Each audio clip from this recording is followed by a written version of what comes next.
እግዚአብሔር የትናንትና አምላክ አይደለም። እግዚአብሔር የነገ አምላክ አይደለም። እግዚአብሔር የዛሬ አምላክ አይደለም። እግዚአብሔር የዘላለም አምላክ ነው። አፄ ኃይለ ሥላሴ፣ ደርግ፣ ኢህአዴግ አሁን ያለውን መንግስት አራት መንግስት ያያችሁ ሰዎች አላችሁ። በአራቱ ሁሉ መንግስት የዘላለም ንጉስ ማን ነው? በአራቱ ሁሉ መሪዎች የዘላለም መሪ ማን ነው? እግዚአብሔር ንጉስ ለመባል ምድራዊ ቤተ መንግስት መገንባት አይጠበቅበትም። በፖሊስ በወታደር መታጀብ አይጠበቅበትም። በታንክ በስናይፐር መጠበቅ አይጠበቅበትም። እሱ ይጠብቃል እንጂ አይጠበቅም። እሱ ይመግባል እንጂ መጋቢ የለውም። እሱ ይሰጣል እንጂ ሰጪ የለውም። እሱ ይሾማል እንጂ ሿሚ የለውም። እሱ ይኖራል እንጂ ያኖራል እንጂ አኗሪ የለውም። ኦርቶዶክሳዊ ተዋሕዶ ቤተ ክርስቲያን ዛፉን ከነቅርንጫፉ፣ ንጉሱን ከነሰራዊቱ፣ ሰማይን ከነከዋክብቱ አሟልታ የያዘች የሰማያዊው ንጉሠ ነገሥት የኢየሱስ ክርስቶስ ምድራዊት ቤተ መንግስት ናት። ፀሐይ ከነከዋክብቱ፣ ንጉስ ከነሰራዊቱ፣ ዛፉ ከነቅርንጫፎቹ ነግሶ ገኖ ከብሮ የሚኖርባት ኦርቶዶክሳዊ ተዋሕዶ ቤተ ክርስቲያን ናቸው። የእረኞቹ አለቃ እግዚአብሔር ነው።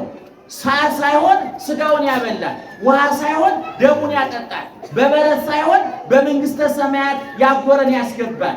በመስቀሉ ከእናንተ በመልክ ያነሰ ጤና የሌለው ገንዘብ የሌለው ዘመድ የሌለው ገንዘብ የከዳው ጤና የከዳው ዘመድ የከዳው ጊዜ የከዳው ነግዶ የከሰረ ጤንነቱ የታጎለ ጉዳይ አይፈጽምልንም ብለን የናቅነው የጠላነው ችላ ያልነው ተራሰዋል አይደለም። እሱን እንዳትንቁ ምን በሉ ተጠንቀቁ። እውነት እላችኋለሁ መላእክቶቻቸው የአባቴን ፊት በሰማይ ያያሉና። በስመ አብ ወወልድ ወመንፈስ ቅዱስ አሐዱ አምላክ አሜን። ክቡራን የቤተ ክርስቲያን አስተዳዳሪዎች እግዚአብሔርን ብላችሁ ይቅርታውን ቸርነቱን አምናችሁ ከቅድስት ድንግል እናቱና ከቅዱሳን ወዳጆቹ ባለሟሎቹ የሚገኘውን ጥበቃና ምልጃ ተስፋ አድርጋችሁ በዚህ ቅዱስ ቦታ የተሰበሰባችሁ ወገኖቻችን ኢትዮጵያውያን በእግዚአብሔር ስም እንዴት አደራችሁ? ኧረ ባህር ዳር እንዴት አደራችሁ? እንዴት አረፈዳችሁ? እንዴት ከረማችሁ? በየቦታው በየጊዜው በየምክንያቱ የሚመክረን የሚያስተምረን ፈጥሮ የሚመግበን እየመገበ የሚያኖረን አኑሮ በሞት ድልድይነት በመቃብር ድልድይነት ወደ ሰማያዊ መንግስቱና ወደ ሰማያዊ ርስታችን የሚያሸጋግረን የሚወስደን ትናንት የነበረ አሁን ዛሬ እዚህ በመካከላችን ያለ ነገ ከነገ ወዲያ እንደማይለየን አፋችንን ሞልተን የምንመሰክርለት ልባችንን ሞልተን የምናምነው ያመንነው የአባቶቻችን አምላክ ልዑለ ባሕርይ እግዚአብሔር ስላደረገው ነገር ሁሉ ክብርና ምስጋና ይግባው። ጊዜውን ያመጣጠነ ቦታውን ያመጣጠነ ሁኔታውንም ያመጣጠነ የእግዚአብሔርን ቃል እንነግራችኋለን። ጆሮአችሁን ይክፈት፣ አንደበታችንን ይፍታ። በመላ በግምት በይመስለኛል በሳይሆን አይቀርም የግል ሀሳባችንን እንዳናፈስባችሁ ጆሮአችሁን ይጠብቅ እግዚአብሔር። አንደበታችንን ይቆጣጠር እግዚአብሔር። ዛሬ ቀኑ ታኅሳስ 12 ነው፣ ወይም ደግሞ ወር በገባ 12ኛው ቀን የመልአኩ የቅዱስ ሚካኤል መታሰቢያ ነው። እንደምታውቁት የዘመናት ባለቤት የጊዜ ባለቤት ቀኑን በሌሊት ክረምቱን በበጋ ሐዘኑን በደስታ ኪሳራውን በትርፍ በሽታውን በጤንነት የሚተካ የሚሰጥ የሚነሳ የሚሾም የሚሽር የሚገል የሚፈጥር ትናንት የነበረ ዛሬ ያለ የዘላለም አምላክ እግዚአብሔር ነው። እግዚአብሔር ደግሞ የዋህ ቅን ደግ አምላክ ነውና ለወዳጆቹ የእሱ የሆነውን ጊዜ ሰጥቷቸዋል። የእሱ የሆነውን ቦታ ሰጥቷቸዋል። የእሱ የሆነውን የባህሪ ክብሩን በጸጋ ለወዳጆቹ ሰጥቷል። እሱ ብርሃን ነበረ፣ ወዳጆቹን ብርሃን ብሏቸዋል። እሱ እውነተኛ እረኛ ነበረ፣ ወዳጆቹን እረኞች አድርጓቸዋል። እሱ ሐዋርያ ይባላል፣ ወንጌልን ስለሰበከ። ነቢይ ይባላል፣ ያለፈውን የሚመጣውን ስለተናገረ። እሱ ንጉሥ ይባላል፣ እሱ ፀሐይ ይባላል፣ እሱ ብርሃን ይባላል፣ እሱ ሕይወት ይባላል። እሱ የዘላለም ሕይወት ነው። ከሰማይ የወረደ መና ነው። የነፍስ ውሃትን የሚቆርጥ ውሃ ነው። ምሳሌዎቹ ብዙ ናቸው። ክብሩም ተተንትኖ ተብራርቶ ተመስጦ ተነቦ ተተርጉሞ አያልቅም። ደህና አደራችሁ። በደንብ ስሙ። አሁን እግዚአብሔር የጊዜ ባለቤት ነው። የቀን ባለቤት ነው። የዘመናት ባለቤት ነው። እግዚአብሔር የትናንትን አምላክ አይደለም። እግዚአብሔር የነገ አምላክ አይደለም። እግዚአብሔር የዛሬ አምላክ አይደለም። እግዚአብሔር የዘላለም አምላክ ነው። በደንብ ስሙኝ። እግዚአብሔር የትናንትን አምላክ አይደለም። የዛኛው ትውልድ አምላክ አይደለም። እግዚአብሔር የዚህ ትውልድ አምላክ አይደለም። እግዚአብሔር የሚመጣው ትውልድ አምላክ አይደለም። እግዚአብሔር የምን አምላክ ነው? የዘላለም አምላክ ነው። እንደምታውቁት አፄ ኃይለ ሥላሴ፣ ደርግ፣ ኢህአዴግ አሁን ያለውን መንግስት አራት መንግስት ያያችሁ ሰዎች አላችሁ። በአራቱ ሁሉ መንግስት የዘላለም ንጉስ ማን ነው? በአራቱ ሁሉ መሪዎች የዘላለም መሪ ማን ነው? እግዚአብሔር ነው። እግዚአብሔር መፈንቅለ መንግስት አያሰጋውም። እግዚአብሔር በምርጫ አይሸነፍም። እግዚአብሔር በወረፋ አይነግስም። እግዚአብሔር በተራ አይነግስም። እግዚአብሔር ትናንትናም ዛሬም አሁንም ለዘላለም ሳይለወጥ እግዚአብሔር እሰ ንጉሥ ውእቱ እምቅድመ ዓለም። እግዚአብሔር ቅዱስ ዳዊት ሲናገር እግዚአብሔር ዓለም ሳይፈጠር ምን ነበር አለ? ንጉሥ ነበር አለ። ዓለም ሳይፈጠር እናንተ ሳትኖሩ እኛ ሳንኖር ሰማይ ምድር ሳይፈጠር ፀሐይ፣ ጨረቃ፣ ከዋክብት ሰማዩን ሳያስውቡ ሳያስጌጡት አዝሪት፣ አትክልት፣ እጽዋቱ ምድርን ሳያስውቡት ውቅያኖሱ ተራራው ሳይፈጠር ወርቁ፣ ብሩ፣ አልማዙ ሳይፈጠር መላእክት ሳይፈጠሩ እግዚአብሔር ምን ነበረ? ንጉሥ ነበረ። እግዚአብሔር ንጉሥ ለመባል ምድራዊ ቤተ መንግስት መገንባት አይጠበቅበትም። በፖሊስ በወታደር መታጀብ አይጠበቅበትም። በታንክ በስናይፐር መጠበቅ አይጠበቅበትም። እሱ ይጠብቃል እንጂ አይጠበቅም። እሱ ይመግባል እንጂ መጋቢ የለውም። እሱ ይሰጣል እንጂ ሰጪ የለውም። እሱ ይሾማል እንጂ ሿሚ የለውም። እሱ ይኖራል እንጂ ያኖራል እንጂ አኗሪ የለውም። ነገር ግን እግዚአብሔር ደግ ስለሆነ ወደ ሰውን ስለሚወድ መላእክትን ስለሚወድ ጊዜው የሱ ቦታው የሱ ሁኔታው የሱ ቀንና ሌሊቱ በጋና ክረምቱ መስጠት መንሳቱ መግደል መፍጠሩ መሾም መሻሩ ትርፍና ኪሳራው ጤንነትና በሽታው በሱ እጅ የሚናኝ ቢሆንም እግዚአብሔር ይህን የባህሪ ክቡር ለወዳጆቹ በጸጋ ሰጥቷቸዋል፣ ሹሟቸዋል። በዮሐንስ ወንጌል ደናደራችሁ በዮሐንስ ወንጌል ምዕራፍ 8 ቁጥር 12 ላይ እንዲህ አለ ጌታ፣ አነ ውእቱ ብርሃኑ አለ። እኔ በውስኪ የዓለም ብርሃን ነኝ። የዓለም ብርሃን ማን ነው? የዓለም ብርሃን ማን ነው? እግዚአብሔር ነው። ይኸው እግዚአብሔር ይህን በተናገረበት አምላካዊ መለኮታዊ ውሸት በማይስማማው በማይቀላምድ በማይለዋወጥ በማይቀያየር የምሕረት የቸርነት የክብር መመንጫ በሆነው አንደበቱ ምን አለ? በማቴዎስ ወንጌል ምዕራፍ 5 ቁጥር 14 ላይ አንትሙ ውእቱ ብርሃኑ ለዓለም፣ እናንተ የዓለም ብርሃን ናችሁ አለ። የዓለም ብርሃን ማን ነበር? ቅድም በደንብ ንገሩ። የዓለም ብርሃን ማን ነበር? አሁን ደግሞ ሐዋርያትን እናንተ የማን ብርሃን ናችሁ አለ? የዓለም ብርሃን ናችሁ አለ። እሱ ብርሃን ነው፣ ወዳጆቹን ብርሃን አላቸው። እሱ ንጉሥ ነው፣ ወዳጆቹን አነገሳቸው። እሱ የዘላለም ጠባቂ ነው፣ ወዳጆቹን ጠባቂ አድርጎ ሾማቸው። እሱ ትናንት ነበረ፣ አሁን አለ፣ ለዘላለም ይኖራል። እሱን የተማጸኑ እስመ አነ ሕያው ወአንትሙኒ ተሐይዩ፣ እኔ ሕያው ነኝና እናንተም ለዘላለም ምንድን ናችሁ አለ? ሕያዋን ናችሁ አለ። አነ ውእቱ ጉንደ ወይን ወአንትሙ አይጹቂሁ፣ እኔ የወይን ግንድ ነኝ አለና ወዳጆቹ እንደምን አደረጋቸው?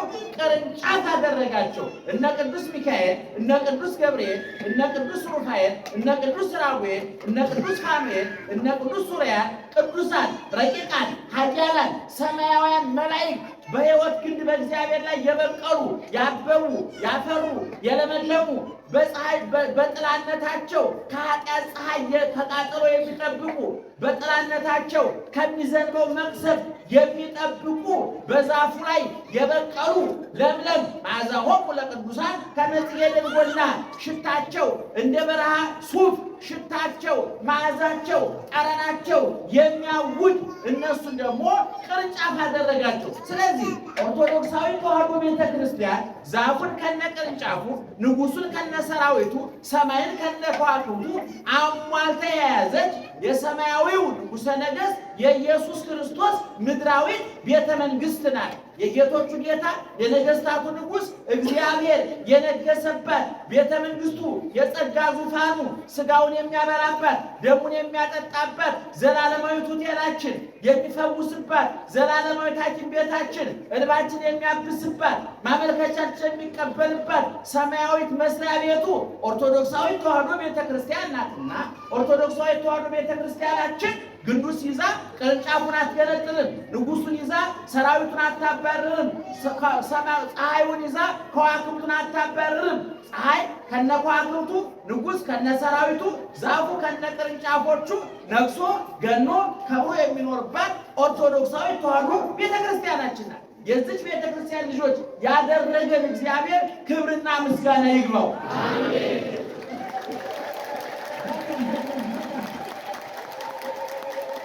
ስለዚህ ዛሬ የቅዱስ ሚካኤል ወርሃዊ መታሰቢያ ነው። ለመሆኑ ኦርቶዶክሳውያን የተዋሕዶ ልጆች ኦርቶዶክሳዊ ተዋሕዶ ቤተክርስቲያናችን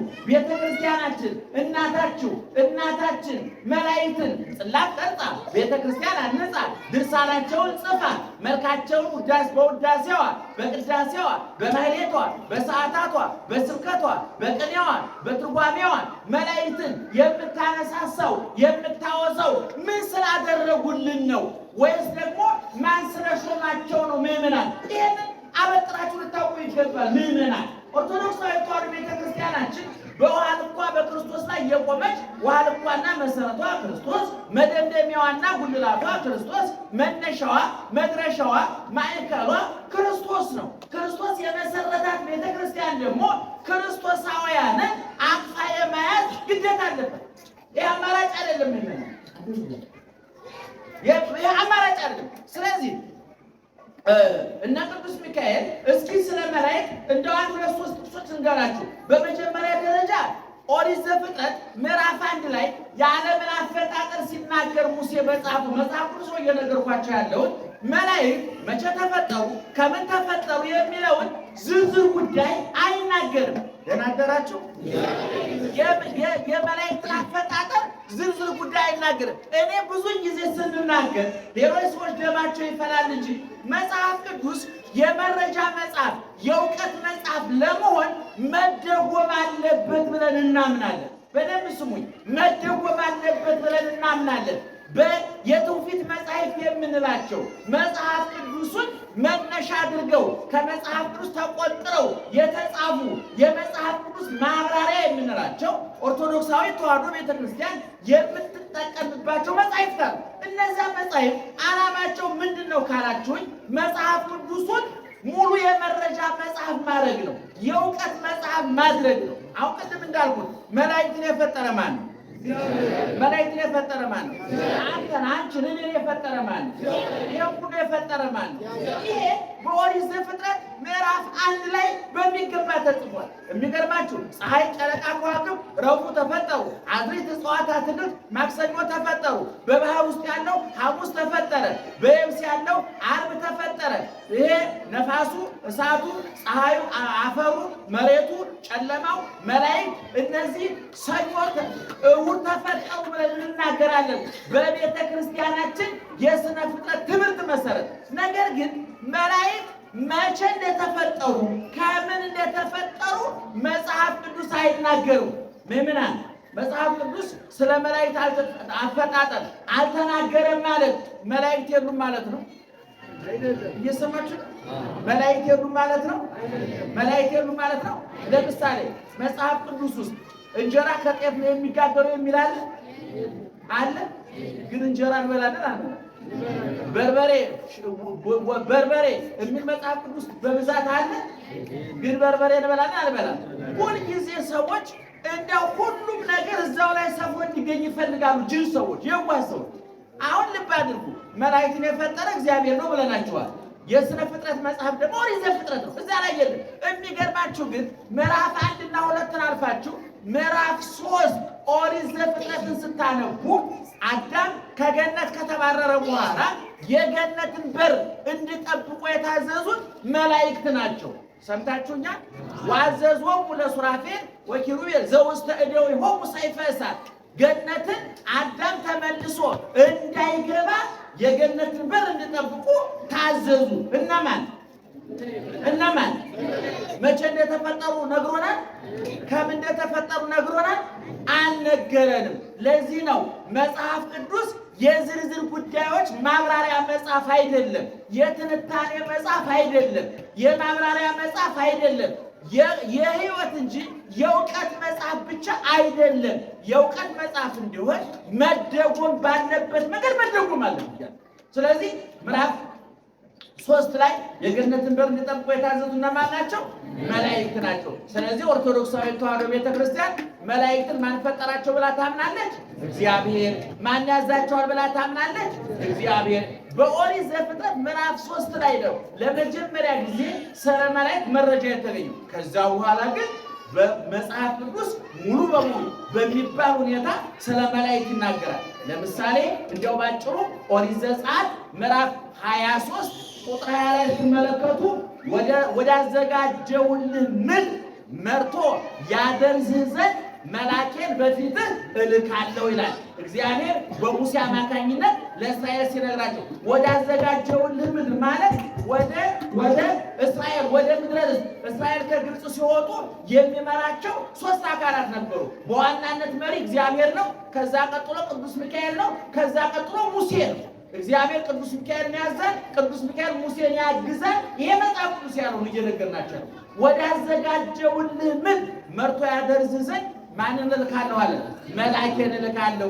በአጭሩ እዛ ላይ ምን ይላል? ስሜ በላዩ ነውና እንዳታስመሩ ተጠንቀቁ። ስሜ ምን አለ? በሉ ስሜ በእሱ ላይ ነውና እንዳታስመርሩት ተጠንቀቁ። ኃጢአት ብትሰሩ ይቅር አይልምና እንዳታስቆጡት ተጠንቀቁ። ተናጋሪው ማን ነው? ማን ነው እንዳታሳዝኑት የተባለው? መልአኩ። ስሜ በማን ላይ ነው አለ?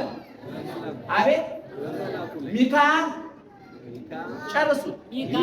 ሚካ አይ እሱን ማን ያልኩት? ሚካኤል። እሱን አልሰማችሁ?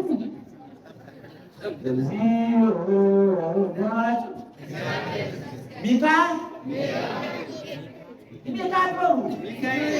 ሚካ ገብር ሩፋ ራጉ ሳቁ ካኑ ኤል የማን ስም ነው? ስሜ በላዩ ነውና እንዳታሳዝኑት። የዛ ሀገር ሰው መቼም በቋንቋ አትታሙም ማለት ስም ስታወጡ ራሱ አረፍተ ነገር ነው። በጣም ደስ ይልና እውነቱን ለመናገር ኢትዮጵያ ውስጥ የትግራይና የጎጃም ስም ነው ደስ የሚል። የትግራይ ከሆነ ከሃይማኖት የተገናኘ ነው፣ የእናንተ ደግሞ ከቅኔ ጋር የተገናኘ እና በጣም ነው ደስ የሚለኝና በቅኔ አትታሙም እና ባለቤቱ ካናቁ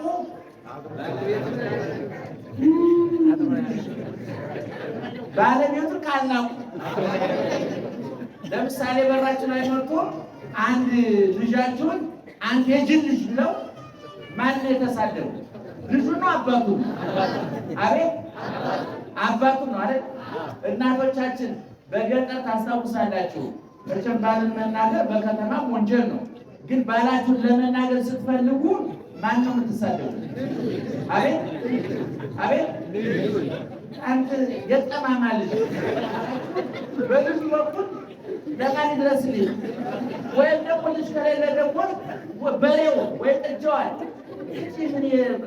በጥጃው በኩል ለማን ይድረስ? አያችሁ፣ ባለቤቱ ካልናቁ አጥና አይነቀንቁ። ስሜ በሱ ላይ ነውና እንዳታስቆጡ ተጠንቀቁ። ሚካኤልን መንቀፍ ማለት በሌላ ቋንቋ አባትየውን ፈርቶ በልጁ በኩል አባቱን መሳደብ ማለት። ኦርቶዶክሳዊ ተዋሕዶ ቤተሰብ ልብ አድርጉ። ስሜ በሱ ላይ ነውና አለ። በማን ላይ? በሚካኤል ላይ ነውና። ሚካኤል እያለው አይደለም ገብር ብያለሁ።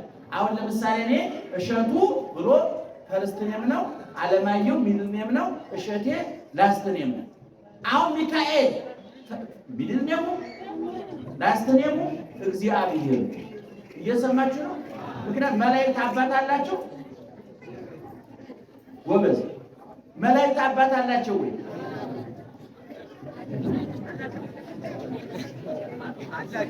ይሄና ሳይለኝ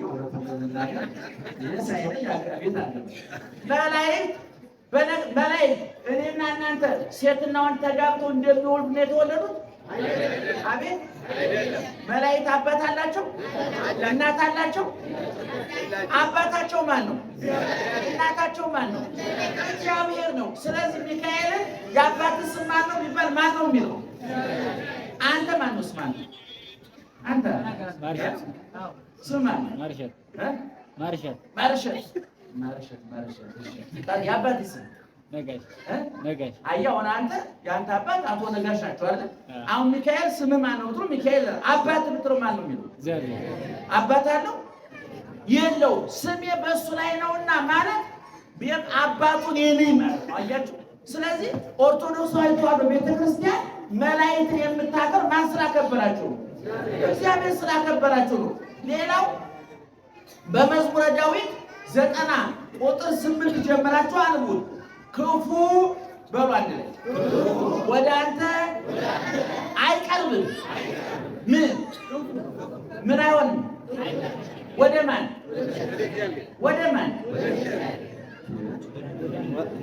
ምን ይቻላል? ምን ላይ ይቀርባል? በደም ስሙ። ይቀርብ እኮ አቤት ግዙ እንዳለው ብዬ ነው። ክፉ በሉ ወደ አንተ አይቀርብም። ወደ ማን? ወደ ማርሸት፣ ወደ እኔ፣ ወደ አንተ። አንቺ አስገዛ ጋር ያለሽ ወደ ቤት በላይ ነሽ። ወደ አንተ አይቀርብም በላቸው። ወደ አንተ አይቀርብም። ክፉ ወደ ማን አይቀርብም? ወደ እኔ በል። ክፉ ወደ ማን አይቀርብም? ወደኛ፣ ወደ አንተ፣ ወደ እኔ ምን አይቀርብም? ምን አይቀርብም? ክፉ ነገር አይቀርብም። ወይበው መቅሰፍት ቤተከ መቅሰፍትን በሉ ወደ ቤትህ አይገባም። ወደ እናንተ አቅርቡት። መቅሰፍትን ወደ ምን? ወደ ቤታችን ምን አይሆንም? አይገባም። ክፉ ወደ ማን አይቀርብም? መቅሰፍት ወደ የት አይገባም? ወደኛ ቤት አይገባም አለና ቅዱስ ዳዊት መጽሐፍ ቅዱስ እየነገርኳቸው መዝሙረ ዳዊት 90 ቁጥር 8 እና 9 ምክንያቱ ለምን ክፉ ወደኛ አይቀርብም፣ ለምን ወደ መቅሰፍት ወደ ቤታችን አይገባም ብለን ብንጠይቀው ቅዱስ ዳዊት ምን ይለናል መሰላችሁ?